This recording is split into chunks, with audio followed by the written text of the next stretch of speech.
এখন জৰাজীৰ্ণ বাঁহৰ সাকুৰে বিপদসংকুল যাতায়াত দক্ষিণ শালমাৰা গাঁৱৰ ৰাইজৰ ৩খন গাঁও পঞ্চায়তৰ ৮খন গাঁৱৰ ৰাইজে প্ৰতিদিনেই জিঞ্জিৰাম নৈৰ ওপৰত থকা বাঁহৰ সাকুৰে যাতায়াত অব্যাহত ৰাখিছে।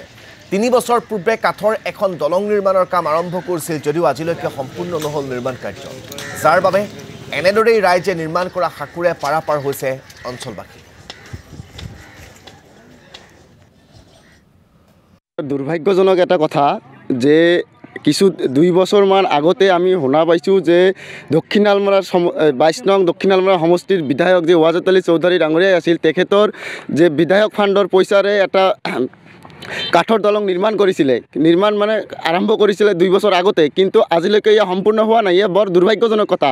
কিন্তু বিপৰীত দিশে দেখা গৈছে যে আপোনালোকে দেখিছে এটা বাঁহৰ সাঁকো এই অত্ৰ অঞ্চলৰ ৰাইজে পকেটৰ পইচাৰে এটা বাঁহৰ সাঁকো নিৰ্মাণ কৰিছে, আৰু এই বাঁহৰ সাঁকোৰে কিন্তু প্ৰায় 8খন 9খনকৈ গাঁৱৰ মানুহে কিন্তু যাতায়াত কৰিব লগা হৈছে। আপোনালোকে দেখিছে যে এইফালে যে বৰাবৰ গাঁও দেখা যায়, ইয়াতে দুখনকৈ গাঁও পঞ্চায়ত আছে, আৰু দুখনকৈ গাঁও পঞ্চায়তত প্ৰায় 1700 পৰা 1800 ছাত্ৰ ছাত্ৰী আছে। এই বাঁহৰ সাঁকোৰে যাতায়াত কৰিব লগা হৈছে। ইয়া বৰ দুৰ্ভাগ্যজনক কথা।